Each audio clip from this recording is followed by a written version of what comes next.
Why, hello there, universe. How are we doing? It is I, the Dungeon Slime. And today, we're going to be doing some Star Trek adventures. That's what we're going to be doing. Primarily today, mostly an introduction. Yes. It's been a while, and I've been planning to do this for ages and ages and ages. But I only just got around to it because, you know, the world is what it is, and I've just not felt like it.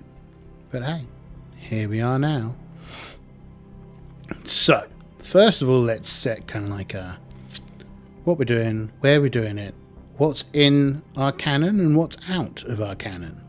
Alright? Because I have opinions. But first of all, we're going to be aboard the USS Hope. It's a Vesta class starship. This wee display came from a chap somewhere. Good old Mark Raidmaker. Entirely acquired. But they do lots of really cool stuff. This is our little landing page. Isn't it cute? Cute little landing page. We don't need this to be open.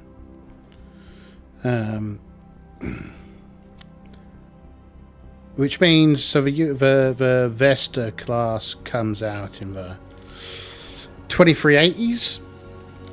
It is equipped with a quantum stream burst drive. And the quantum slipstream burst drive lets us travel 150 light years in 30 minutes. We can only use it once every 12 hours. It says here it takes 3 power to operate, but of course power doesn't exist anymore in the way it used to. So we'll just say that uses up our reserve power, and then we need to do some bits and McCallits to get that power back. And hopefully we'll have arrived in a new adventure site by that point happens. So yeah, that's the ship. It's very, very tasty. It's very fast. Big engines 12. Other notables, decent computers, good communications or weapons, structure not so much. However, this Vesta, the USS Hope, has horrendous amounts of shields. She's got 22 shields, and that's because in 2nd edition we add structure to scale, and it's a scale 6 ship, so the same kind of scale as a Galaxy class. And it's got advanced shields, so that adds 5 to our shields, making us very, very tasty when it comes to shields. Another important thing to mention, other than the quantum slip drive, it's also an experimental vessel. So that means it gained 2 levels of refit at the start, but its complication range when assisting is increased by 2. We'll have to try and remember that. We'll try and make that happen. It has also got advanced sensor suites, which means, if memory recalls, we get to roll 2d20 for assistance on sensor tasks as opposed to 1 dice. So that's good. Laboratories, we get an additional laboratory for free, and the cost for establishing new ones is reduced by 1. This will be important if we have like very scientific missions. Secondary reactors, what does that do?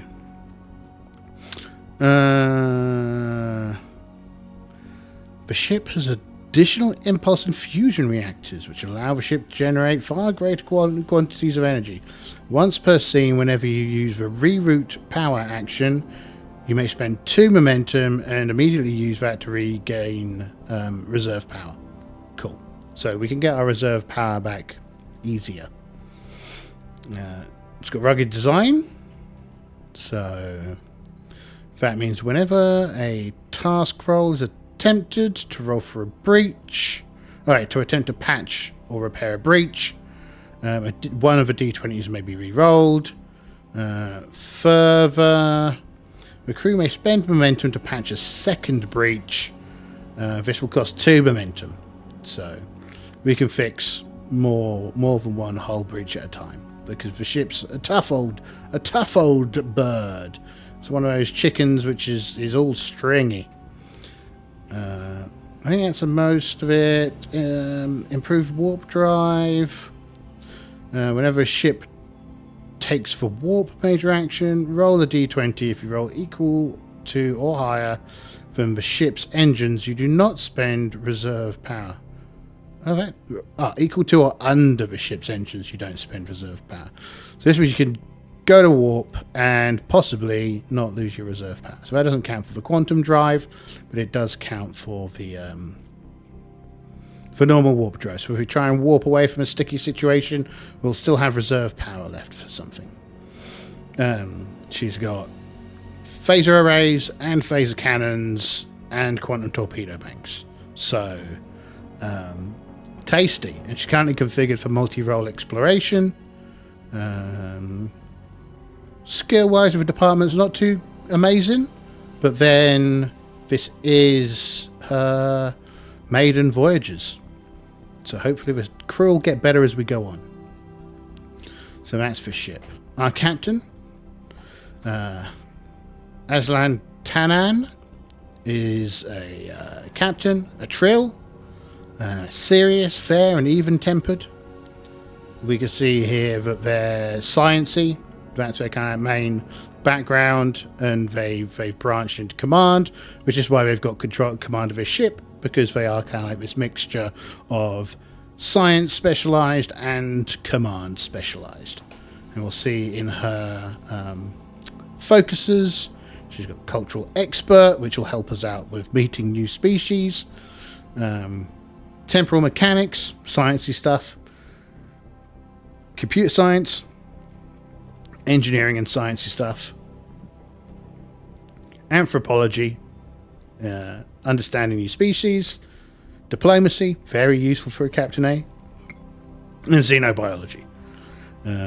Talent-wise, technical expertise, which means, let's just send this over here.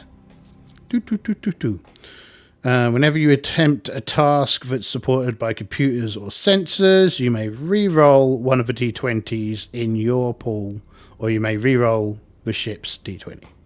Basically, we get to re-roll a failed dice or a botched dice, which might be quite useful in regards to the ship, because, of course, the ship has an extended failure range, an extended critical range.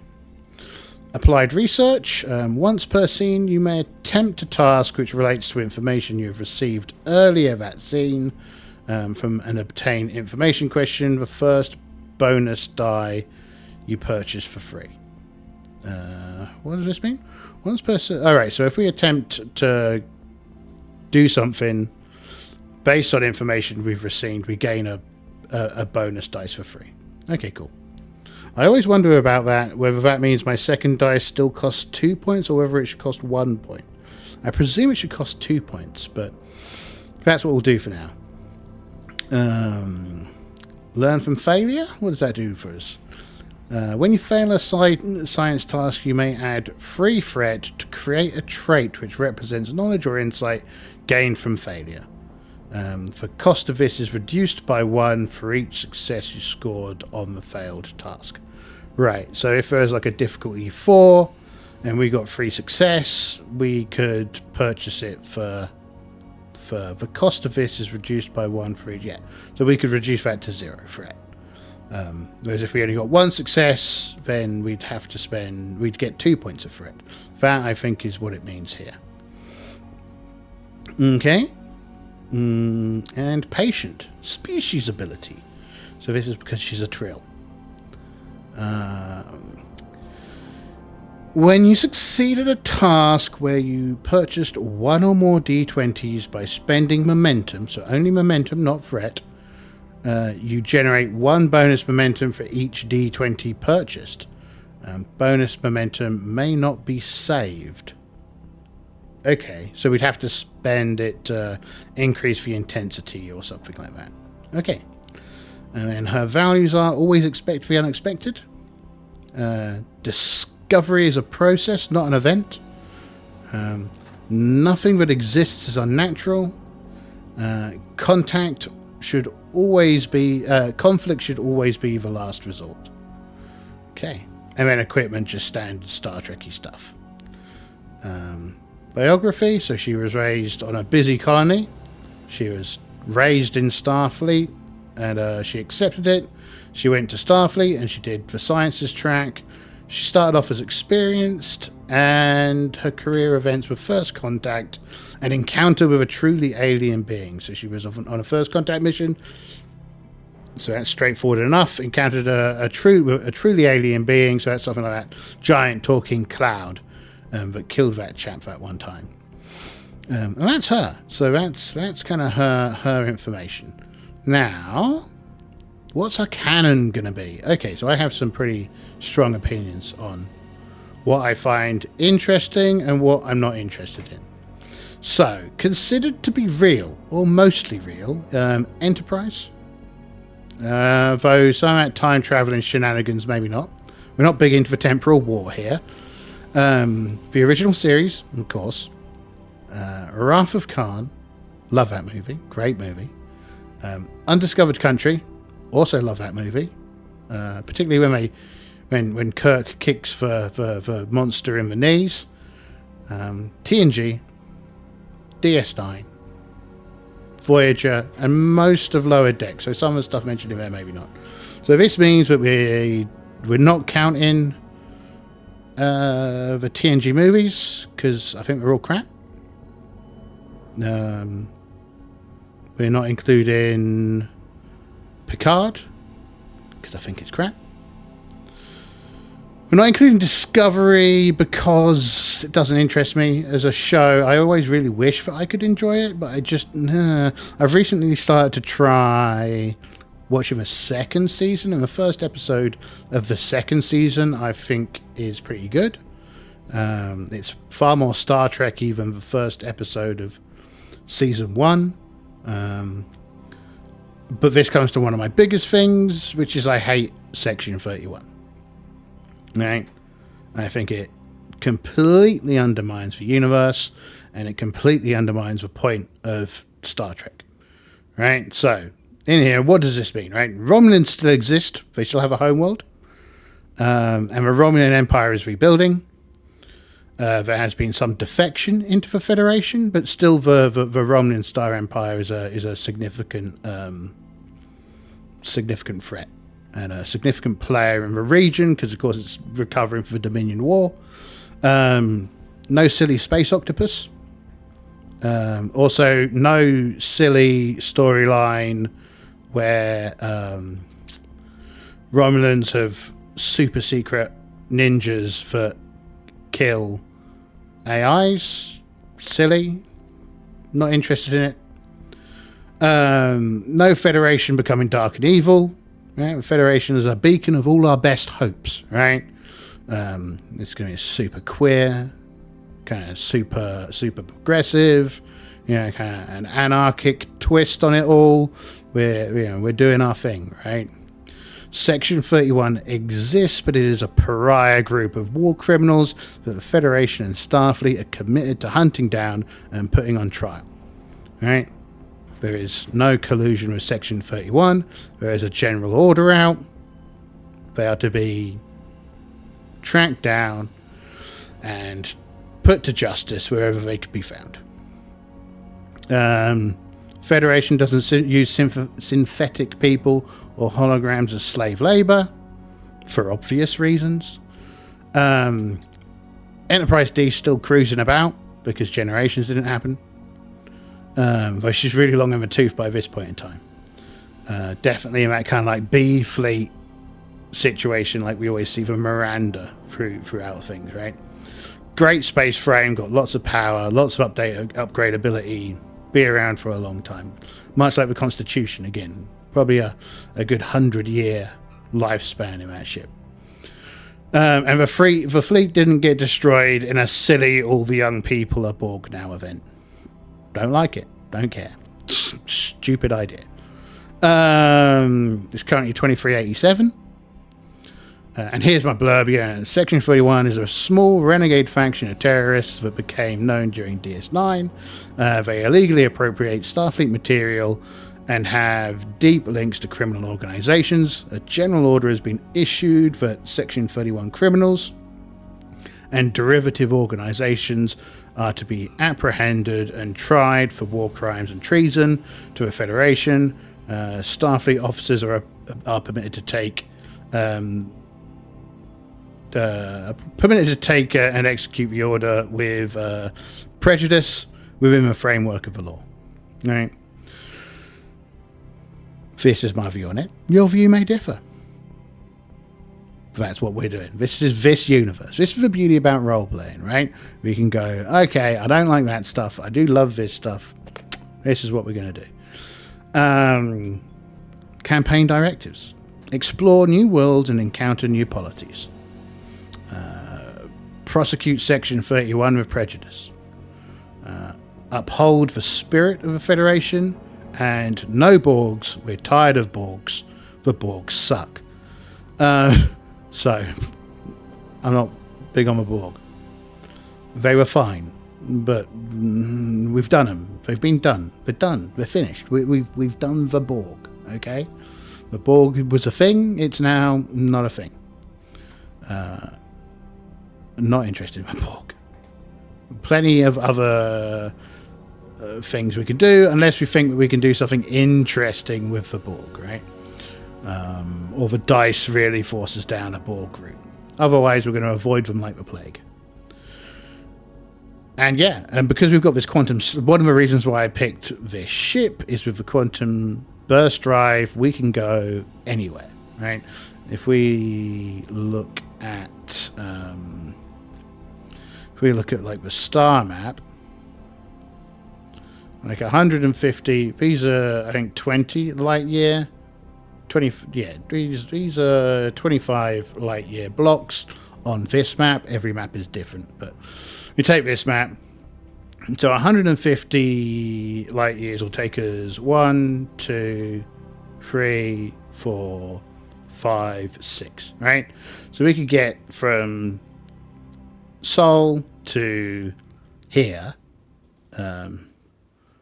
in 30 minutes, right? So we can go a long way quite quickly, and we can explore strange new worlds and discover new peoples and make friends with them, right? That sounds cool. That sounds exciting. Of course, for first mission, it won't be, but hey, we'll get there when we get there. So other people that we should meet, we have some supervising staff.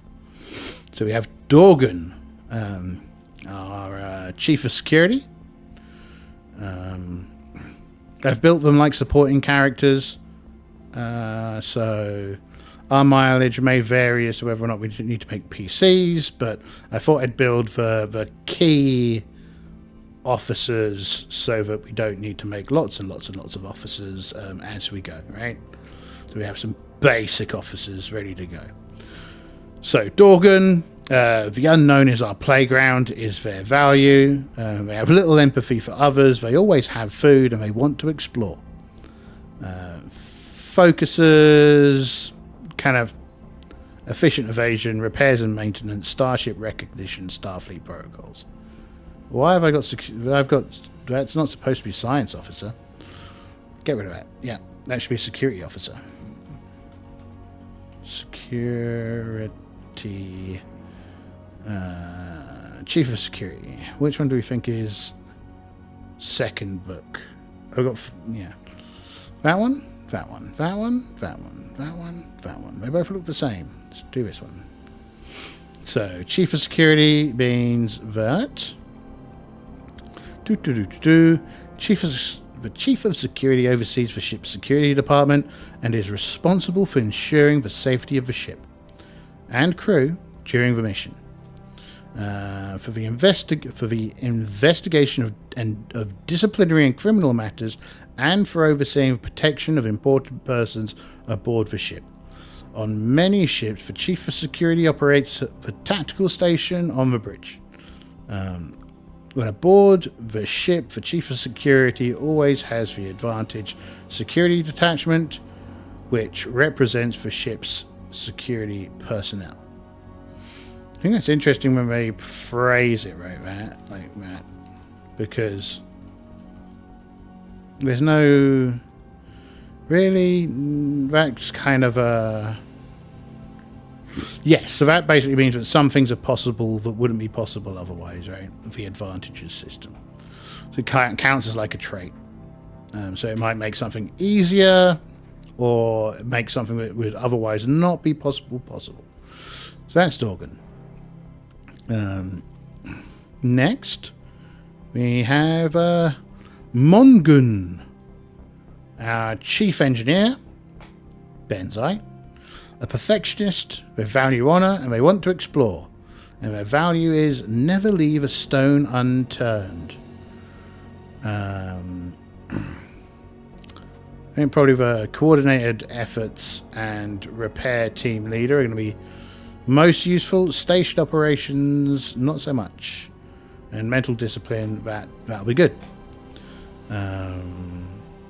Good insight, good reason. Reasonable engineering. Last but not least, Nermi Bloeya.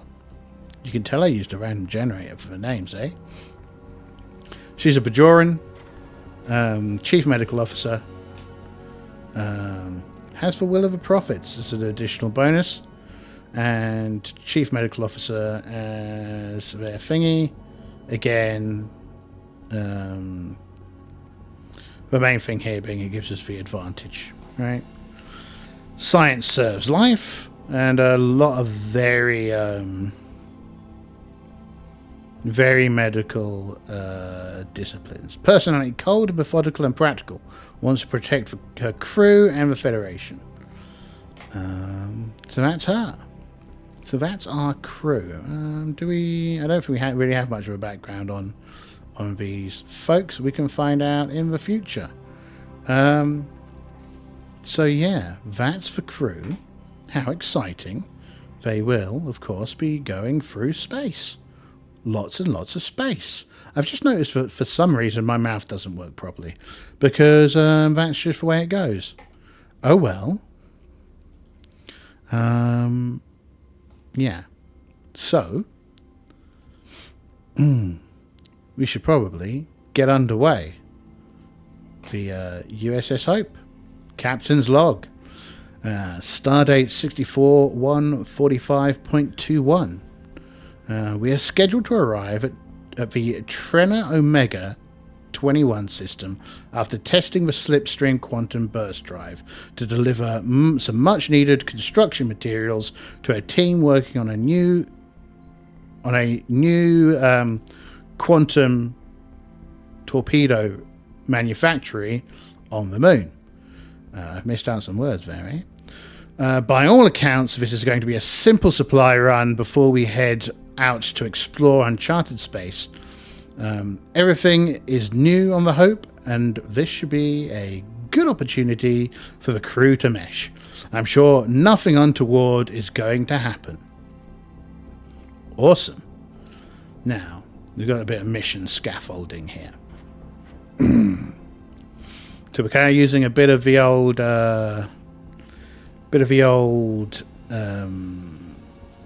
Captain's log and a bit of the old... Oh, we should probably have threat. So we'll start off with 3 threat. But yeah, we start off with a bit of the old Captain's log, and of course a bit of the old mythic. We've got a B plot. I don't know how we'll figure on the B plots, but the B plot is difference in philosophy. 2 otherwise competent people have a different view on something. The system's got 2 planets in it. One of them is capable of supporting life, which is for one of the military colony where Starfleet manufactures weapons. In this case, quantum torpedoes predominantly. Local characters. There is a Lieutenant Commander Dr. Henry Blake, who, as we can tell, is a bad guy, but we don't know. Motivation, reduce Starfleet's ability to hunt Section 31 and acquire weaponry to use against perceived alien threats. Archetype is schemer, so that's kind of why they ended up being a Section 31 operative. Upbringing, they were raised on an entertainment colony. They appreciate the arts. They seek to gain scientific knowledge. Their tactics are trading, so they try and trade in order to get what they want. View of the Federation, interested. Origin, sulfur-based. Feels like that kind of mixed up two different things. Anyway, that's definitely a human. So, this is kind of a scaffolding for the adventure. The theme is crater, so I think that the delivery site is in a crater. Incident, build, so very tempting to build this new facility. Shattered chain of command was a disadvantage that I rolled, so that's interesting. Encounter abandoned places and an orphanage with a dark past. And the reason why we're still in Federation space is that I rolled up a near space exploration. Eliminate a dangerous spatial phenomena. I think there's something else here. There's a countdown and the location is doomed if the countdown is met. And I don't want to steal the off my bridge thing by having a giant evil cloud straight away. That would be kind of too much stealing someone else's parade. But yeah, that's for scaffolding for the adventure. Now let's double check our mythic thread list. So we have 2 threads here. We have deliver supplies to the build site in the crater. Yeah. Or should this be... Yeah, deliver supplies. And then we also have...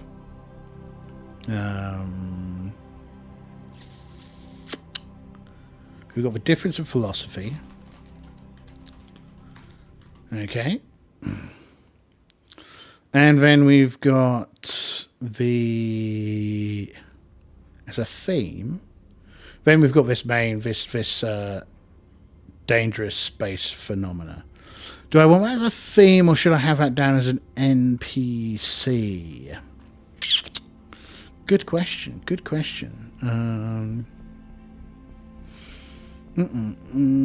Yeah, I think it should be a theme because it's something that we want to wrap up, right? Eliminate dangerous spatial phenomena. Right? Sounds good. Update. I always wish that kind of like after you clicked update it would close, but then I suppose that would upset some other people's workflows. So in the NPC list, I've kind of added a lot. This might be too many. We'll see. We will see. Yeah. This is kind of more campaign NPCs. We may want to break this into like 2 lists. We'll see. But at the moment, that is good. Cause where is this stored? I might just copy this and then empty it. Rollable tables, mythic lists, NPC list. This one, right? Duplicate. Okay. So, NPC list campaign. Let's call this NPC list campaign. Yeah. Okay. And then we'll clear this. Can I just right click and clear it? I don't think I can. No. Okay. Let's That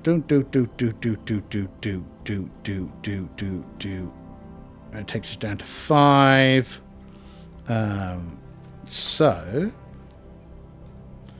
let's empty this. So for NPCs, we will have the abandoned orphanage. abandoned orphanage, weapons facility,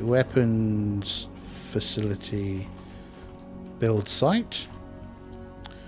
We will have the Lieutenant Commander Henry Blake. And that seems good, right? Update. We abandoned orphanage for weapons. Oh no, we need the dangerous spatial phenomena. Dangerous spatial phenomena. Update. So that's our lists ready. Let's just check that. Okay, yeah, it's gone back down to a D5. And when we get this, it's a roll again or pick, right? Perfect.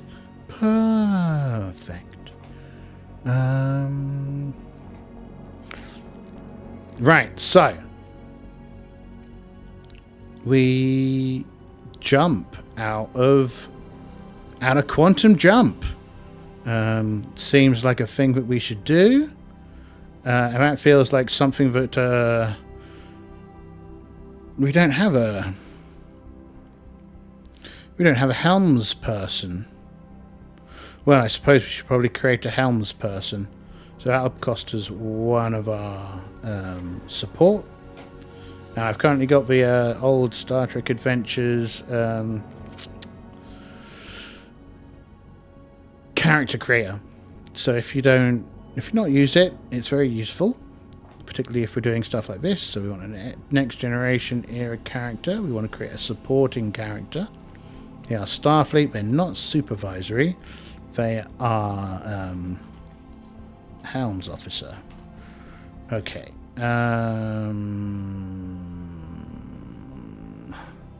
Let's take a quick... One of the problems I have with the random tables in Captain's Log for species is that, or polity even, is that they include species that don't make a huge amount of sense. If so, they'll have like they'll have the what's it called? The people that Neelix is a member of, right? And cool, but there aren't really very many of them in Federation space. Or it'll have like the guys with the weird tops of the heads that are the enemies at the start of Voyager, right? And it's like, well, that's kind of cool, but not super useful for us. So let's what does this look like if I turn the PDF on? Oh yeah, that's all good. Yeah, okay. Where's this page? Yeah, are you there? Quickly screenshotting all these pages so you don't have to buy the book. Are you? Focuses species. Here we go. Yeah, because like the Kazan. Liberated Borg is okay. That kind of makes sense. You'd have thought that, yeah, Jem'Hadar, it's not really going to be a thing, is it? Let's roll our d20 and see if we get something that makes any kind of sense. So what we got? That's funny. In this list, you don't even have Vulcan. I don't like this list. Should we make our own list? We should probably make our own list. Who would we like in there? Bajorans, Trill, humans. Let's turn that off. Turn off the PDF. There's a button. There it is. Can't turn off the PDF. It did. So for some reason it changed my tab. Humans, Vulcans, Romulans, X-Borg. That's as close to Borgs as we're going to get. Bajorans, Trill, humans, Vulcans, Romulans, Beta Z, yes, they're all the kind of humans, but slightly different, right? And the reason for that is that they are the easiest to create in Star Trek Online, which is what I use for a lot of the pictures. And in fact, I went out and I purchased the Vesta. Well, I bought the Zen to buy the Vesta class in Star Trek Online so I could take some beauty shots. Unfortunately, I'm too low level to buy it, which is the most insane thing I've ever seen. So how many we got? Bajorans, don't shoot. Bajorans, Trill, 1, 2, 3, 4, 5, 6, 7, 8. 8, okay. 1, 2 to 3, 4 to 7, 8 to 9, 10, 11, 12 to 13, 14 to 15. We need a couple more. Not Sung type android, that's silly. Changelings? Maybe. We've already got a Benzite.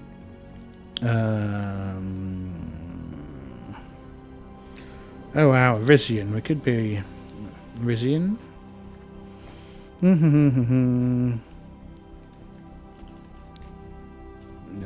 Risian. 16. I guess there's an outside chance that we'd have a Klingon. Klingon 17. Danubian 18.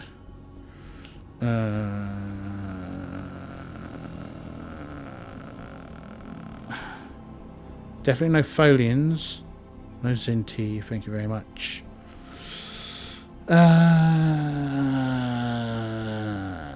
Tellarite? Tellarite. 19. And then...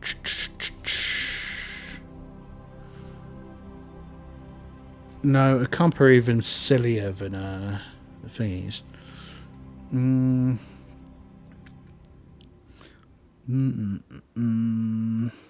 already got Bajoran. 20 we'll do something funny, right? So let's just put that in there. Right, let's roll a d20. What do we get? 15. An Orion. Okay, we've got an Orion. We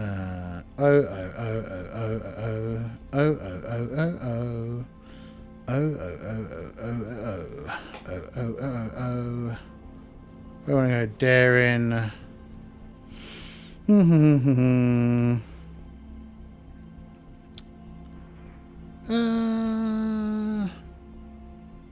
That looks okay.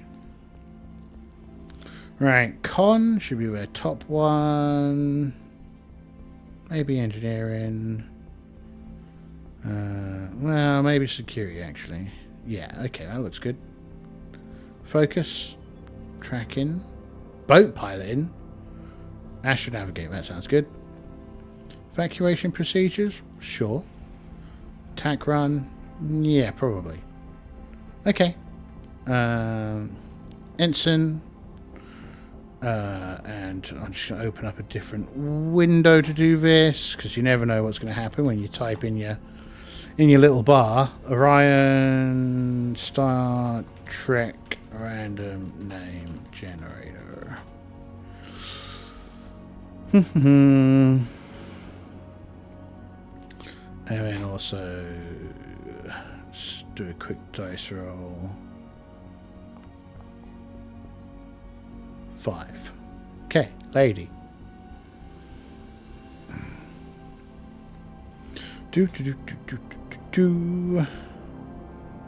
Lesser. Lisa. That sounds good. She, her. Right, and then the bonus is here we can go to the view button and we can export it for a VTT. Export. And then we can go here. We can go here. Not supervisors. We want a folder for... what's a good word? Just crew. That's a good word. Crew. Then we can add a blank crew member to the crew. And then we can import data, browse, downloads, Lisa. There we go. Oh, there she is. Assignment. Helms person. And we'll figure out the rest of her as we go. She's got full stress. And yeah. Apparently she doesn't start with a value. There you go. We got any crew stuff here? No, okay. Okay. Oh, and of course another thing is because we lots of the silliness in Picard didn't happen, the ship's construction wasn't delayed horribly, which is handy. Handy. Now, okay, where were we? Because we were just coming out of, and I'll make a picture for her later. We're looking forward to meeting you, Lisa. But she gets to do I think difficulty, probably the first time we've done a quantum slipstream run. So let's say difficulty 3 to end up where we actually want to be. And I think we'll be supported by the ship and con. But I think we definitely want to purchase an additional dice, giving her 3 dice. She doesn't have a relevant focus. So if we take probably control, con. She's a bit of a wild flyer normally, but because we're using the slipstream drive, so she gets control, con. She doesn't have a thingamajig, but she's going to she's purchased an extra dice. She's not using a focus. Okay, so she got a critical success. So she's got 2 successes at the moment. And the ship rolls 1 dice. So engines, con, perform task. She gets 1 dice, but we need to increase the complication range to 3. And 11. Okay. Not a problem. Not a problem, Captain. Coming out of quantum slipstream burst drive, and she go whoosh, woo, and before it is the moon. Exactly where we're supposed to be, Captain. And Captain Tanan goes, very good helmsman, Lesser. Great to see a job well done, and also not have anything fall apart on our first trip out of space dock. And everyone on the bridge kind of nods and is pleased, and raise the starbase, raise the construction site communications. Yeah, that'll be managed by old Dorgan. Raising communications. This should be pretty straightforward. Well, I don't think we need to roll for this. Dorgan attempts to raise the communications. Now, question here is, if we think about one of our issues, which is a disruption of a chain of command, fate question. Let's just see if is the facility able to respond? Question mark. I think it's likely that it can. I think that this may not be our first issue, but we'll see. Oh my god. Okay. Exceptionally no. Doubles. Move away from a thread. Okay. Refuse. And information. Right. Okay. So. Drop out of warp. Attempt to raise communications. We've got an exceptional no. Doubles. Doubles 100. Exceptional no. Move away from a thread. So, I mean, if we open up our thread list, first of all, we could go, is there anything that's obvious? I mean, I expect that delivery of supplies is the obvious one, but let's roll. Eliminate dangerous spatial phenomena is apparently now further away. No, I don't think that makes sense. I think the delivery of supplies is now further away. So that's what we're going to go with. Move away from a thread. Refuse information. So it's an exceptional no. Right. So what happens here is we raise for communication. And we get our friend, right? Our doctor friend. Where's our doctor friend? What's her name again? David. I think it was David. We go back to our scaffolding. Yeah. This is Lieutenant Commander Lieutenant Commander Blank. I'm sorry to inform you, USS Hope, but the facility is currently on lockdown. We're unable to accept your deliveries at this time.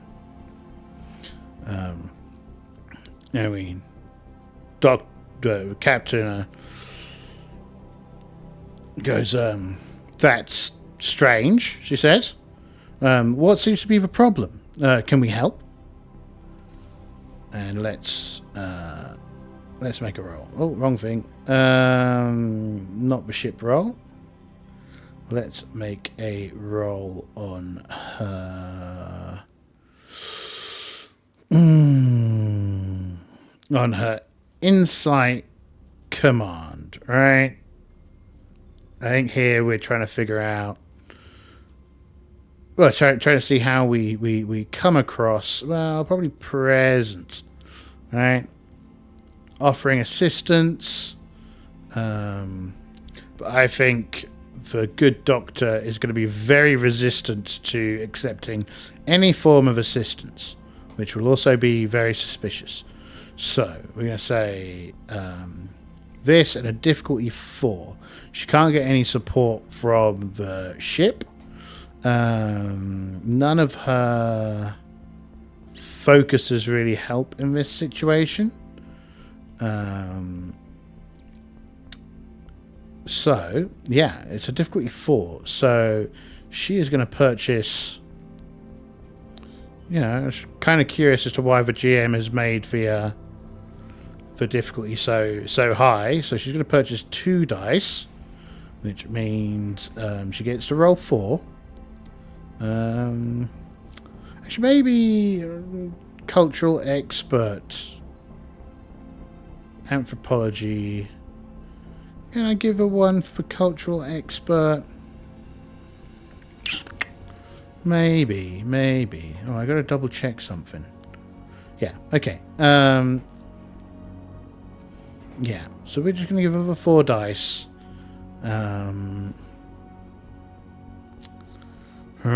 Do we need to get that 3rd dice?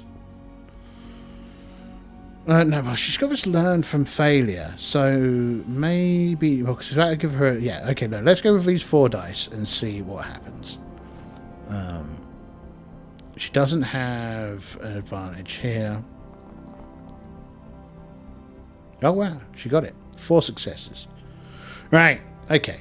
The doctor goes, there's a So the Doctor is being kind of like is clearly in their mind what they're thinking is, well, this ship's up there.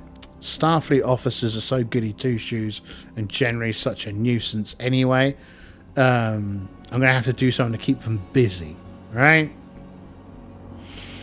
And so he goes, there's currently a biological contamination outbreak here on the in the facility.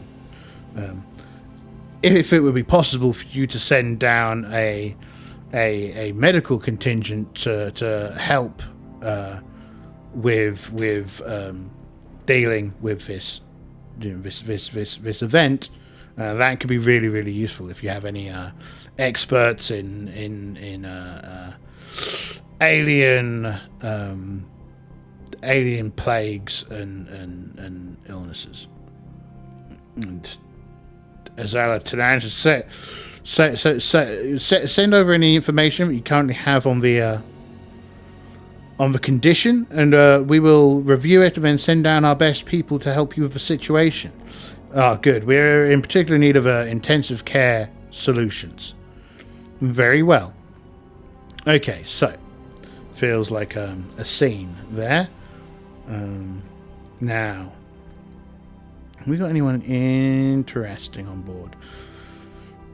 Always expect the unexpected. That's interesting. So she rubs her chin and kind of puts one elbow on the chair and goes, "It's awfully unexpected," she says. "Be sure to let me know when that information comes through. What's his name? Dorgan. Lieutenant Dorgan. I'd be most interested in reviewing it myself." Yes, sir. Yes, Captain. Very well. Make sure that we've got Nermi. We've got a Lieutenant Commander Bloea ready for receipt of this information as well. Have her meet me in my ready room as soon as is possible. Meanwhile, can we have full scans on the facility? Let's try and figure out what's going on down there. Okay? And I think with that, we will wrap up this session. I've got to go play Divinity 2 with humans. How exciting. Hopefully going forward I'll wrap up an episode in a single session, but we had some prep work to do and some hellos, what are we doing here? But yeah, cool, top bananas. And I hope you have a wonderful time, and see you on the other side. Bye bye.